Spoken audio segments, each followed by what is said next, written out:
Why don't you give me a sign? This is Karina Jane. The leaves are trailing on that shore. It's not your problem, it's mine. With her brand new single, Give Me a Sign. Me to your door, while the world still spins. As featured on BBC Introducing. It's just the way it's gotta be. Give me a sign about the things that we don't know. Why don't you give me a sign? Karina Jane, Give Me a Sign. Out now. It's not your problem, it's mine.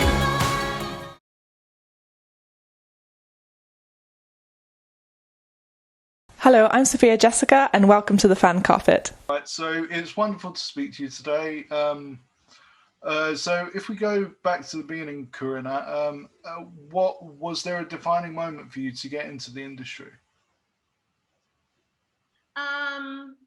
No, not particularly. I just I came up with my character Grumbalina, and it actually started out as a poem.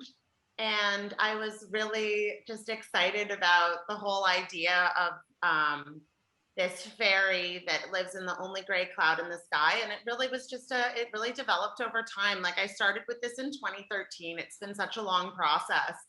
But the one thing I guess would be I've had such positive feedback since the beginning, since it was just this little poem, and it really just grew over time. And I think now, I guess 8 years later, I'm really happy with like how it's evolved and how the book looks, and kids really like it, which is the most important thing. Like the children are really excited over the illustrations, which was my goal and intention all the way through. So Yeah, that's awesome. So what was the inspiration behind writing Grumbalina and the Day Everything Changed and the franchise as a whole? well, Grumbalina is based on myself, I guess, is the main. My family actually was calling me Grumbalina, and I started it from that it was based on my own life experiences, and it has just something that's really evolved. Yeah. Nice. Okay, that's great because they always say write what you know. Yeah. So how important do you think it is for children to read? Well, I think that is something that is the importance of it is growing each day as technology grows. I think it's really sometimes disturbing seeing how babies want, like staring at an iPhone. I saw, you know how you can increase size with your fingers like this. I saw a baby doing that on a phone, and I just a big part of me wonders what the future for these children will look like, because reading was such a large part of my childhood, and I really think the childhood of a modern 2020 kid, I wonder how everything is going to look. I think that using your imagination and reading is so important, and I think it's really scary how much screen time 3, 4, 5-year-olds are having these days. So that's why I was so into making sure that the illustrations in my series could really captivate a child. And we used a lot of color. So I really always, when we've been developing this, I really thought it needs to be able to compete with an iPad. And I think when I look at it and the reaction of children, I think it does just that. So that's what I'm most excited about. I think we spent, the illustrations took a year to create, because there is so much color and detail put into every book. That's kind of the foundation of my series. That's awesome. So what were some of the books that you read as a child? So I was very into the Toad and Frog series. I don't know if you're familiar. No, I don't think that came into the UK. But like even now, if I scroll through Instagram, like that series, I think it was published in like the 80s even. But it's become memes that I sometimes scroll past. So even that is coming back. But that book, Toad and Frog, it's very dull. Like it looks like an old, something like old that you would find in a library. So that was part of my overall inspiration. Okay, awesome. So, Grumbalina and the day everything changed has been a big hit with celeb mums, with Kerry Katona being one of them. Does that sort of confidence drive you when creating the series?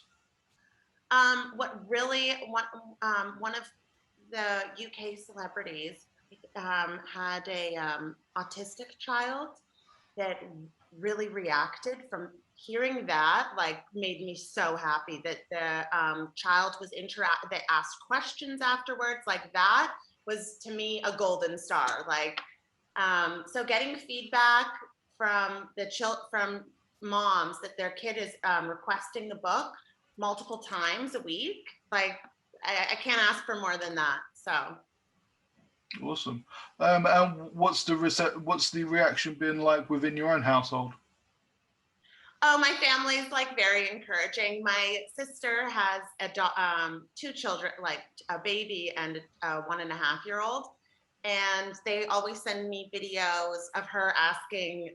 I mean, she barely can talk, but she says "Grumbalina," and that just makes my heart Yeah. soar. So Yeah, that's awesome. That's awesome. Knowing that you can touch people in such a way. also, I It's feel like very rewarding. children don't lie, so Mm. Yeah, when they like something, they'll tell you. So, yeah, not a fake review. no, absolutely not. So obviously this lockdown will have an effect. There's no doubt about that. But what do you think the challenges will be when children return to the classrooms? Oh, well, I would imagine that it should be an exciting time, the return. I can't imagine doing all like these poor kids on the Zoom calls. That's why the Zoom school day must be terrible, even more screen time. So that's why I thought it was actually maybe with, we launched in December, and that I think the UK was just heading into one of the first lockdowns then. And I thought, well, maybe like this is an opportunity for parents to read to their kids, because that was another thing that I was really excited about. Like, I'm 33 years old, so I thought people from my generation, I think, could also enjoy, Mm. because there are some adult parallels and jokes that parents could maybe find inside the children's book. I also tried to do that, something like that. So Yeah, on the film side, Pixar are very good about that. They make a film that children will love and adults will love it as well, but with there's like a extra layer um, on for the adults with the yeah, jokes. Like it's I know it's not Pixar, but something like Shrek as well, where like kids will love it because it's very colourful. yeah, But then there's a lot of adult jokes in there that will go over their head, which is right. part of the fun of it. Yeah. So I read that you have a passion for horses and show jumping. How does that passion inform your writing? Well, I've kind of kept that part separate, but I guess my life experiences are all outlined like in the small stories of the book, like feeling left out, like just daily challenges. I haven't really introduced a horse into Pufftown yet. Maybe it's something for the future, but I so far have enough drama going on with people just trying to get along with each other. So Right. Yeah. Emphasis on yet being that. What do you hope for the future for the series? Um, well, I am hoping that after releasing, I have 7 books completed. I am hoping that like once those are all rolled out, that there is interest for doing more books. Because that really is my key message for everything, is that I think that there's so much importance in reading, and for parents to read with their children and have conversations with their kids.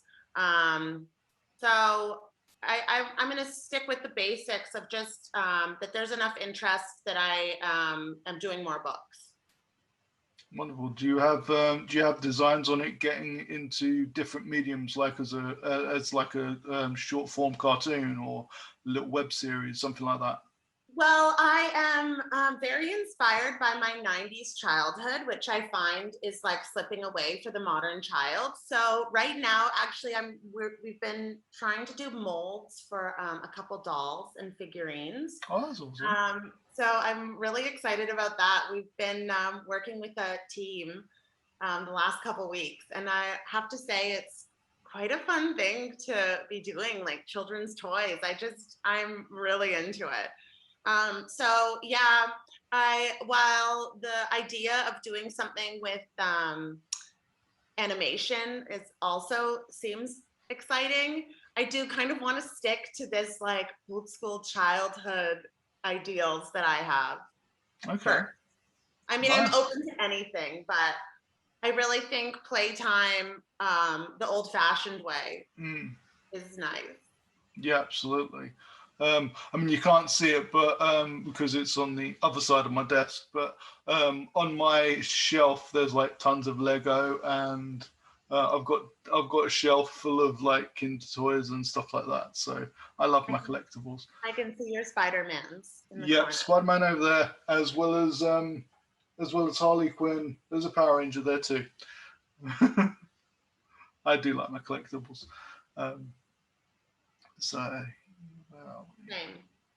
So in these unprecedented times, what are you looking forward to getting back to?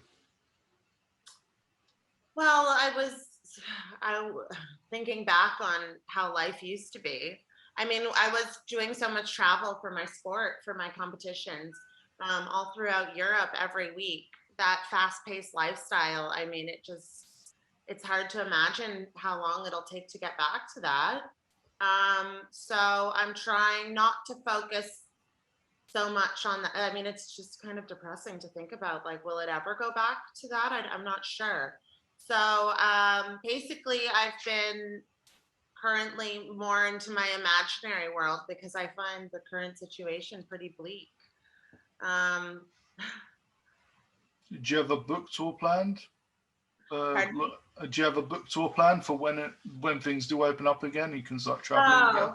I mean, we originally had a book tour plan, and I was so excited about all that, and then that was pretty disappointing because it's been years I've been working on this, and then I got together like a PR team, and all of what I was presented with as my future looked so exciting, and that all shriveled away quite quickly. I mean, I would love to do a book tour, but I mean, I'm not going to have my heart set on that. I mean, the idea sounds amazing, and of course, it sounds like a dream right now. So I'd love that. But Zoom calls are also fun.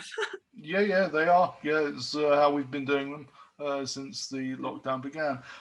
So who inspires you in the industry?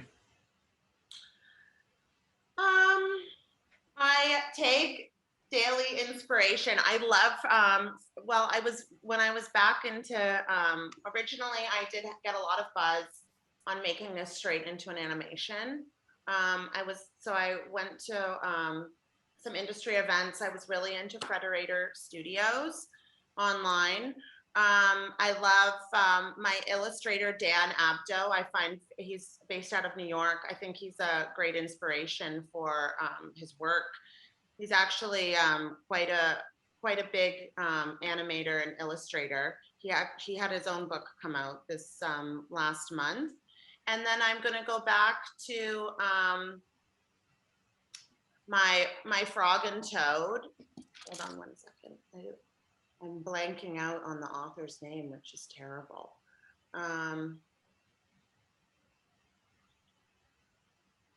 Arnold LaBelle. Can't even remember my inspiration, but he really is. I thought maybe I was him reincarnated, but he died the same year I was born, so that can't be true. Right. Okay. So what are you hoping audience will take away from Grumbalina and Day Everything Changed? Well, I hope, like, it really is an introduction to my characters.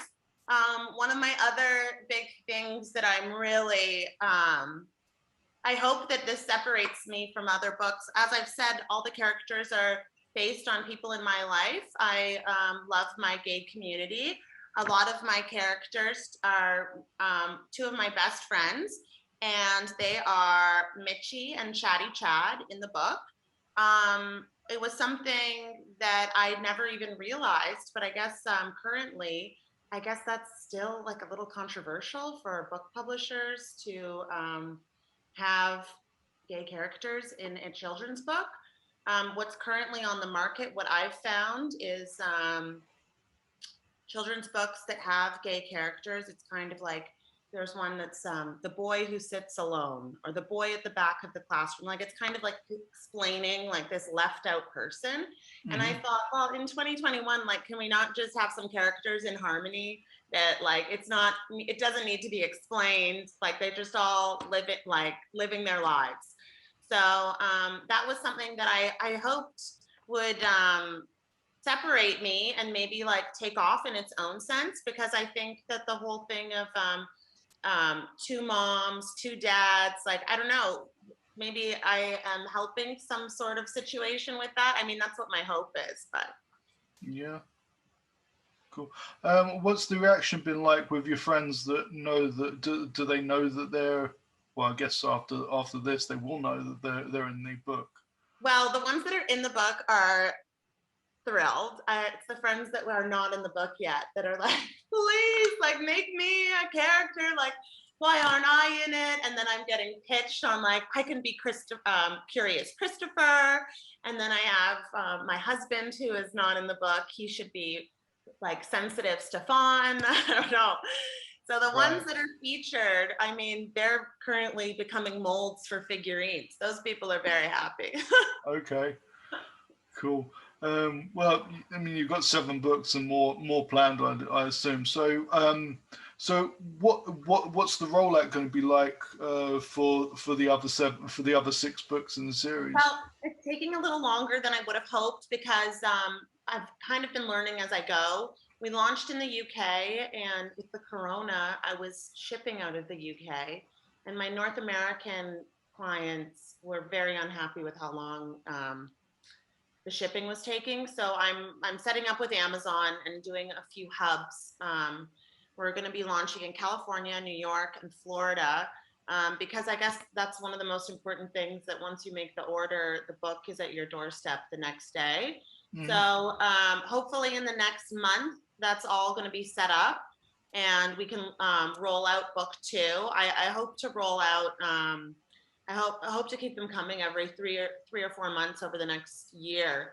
But we keep having little speed bumps from Corona. I mean, the mailman, all that stuff is a little backed up. So.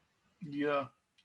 So the other books in the series that you've got completed, are they like fully complete with illustrations and everything? Oh yeah, they're all done. I just don't have them physically printed off yet, but they're way more exciting. There's some really fun issues we deal with. We talk about pollution and I don't know, all these little lessons. Like every book has like a little moral and a lesson. So maybe taking things that don't belong to you, all sorts of childhood issues are topics that are covered. So, is that something that's important to you, to have a message within the book? Well, I thought that it was like an obvious thing, but when I did take these books to publishing houses, I was really surprised that I got very negative feedback about teaching a lesson and morals. They said, like, children's books, I guess publishing houses, like these big ones, because there's a few big fish, they don't really want to deal or like take part in any of these, I guess, controversial issues. I never thought that teaching a moral is a problem, but it is. So yeah, in my writing, I just naturally included that stuff in my arc of each book.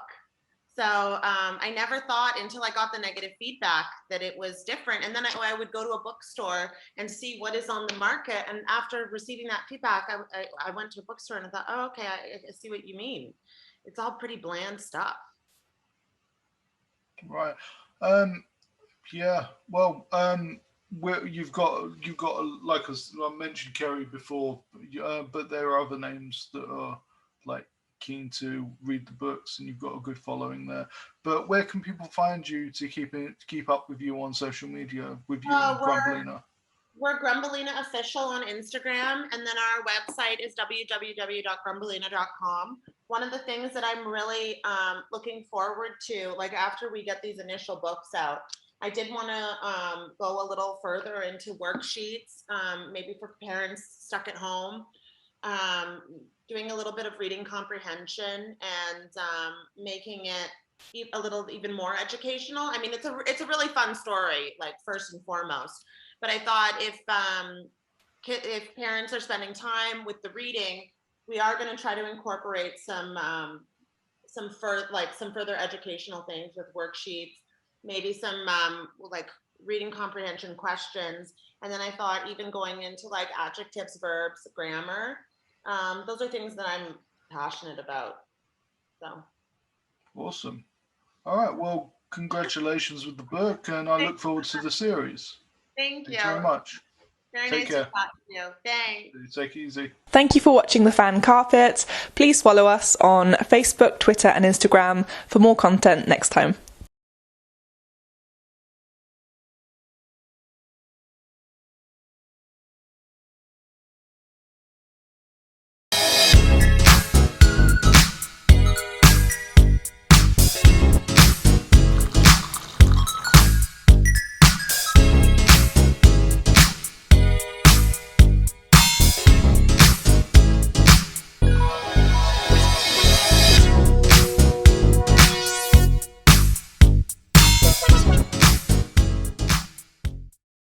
I'm here on the largest of the Balearic Islands, Mallorca. With the turquoise waters of the Mediterranean Sea, beautiful mountainous landscape, the thriving city of Palma, quaint little market towns, a growing number of luxury hotels, it's no surprise that the likes of Audrey Hepburn and Elizabeth Taylor like to holiday here. So come and join me as I take you round Mallorca.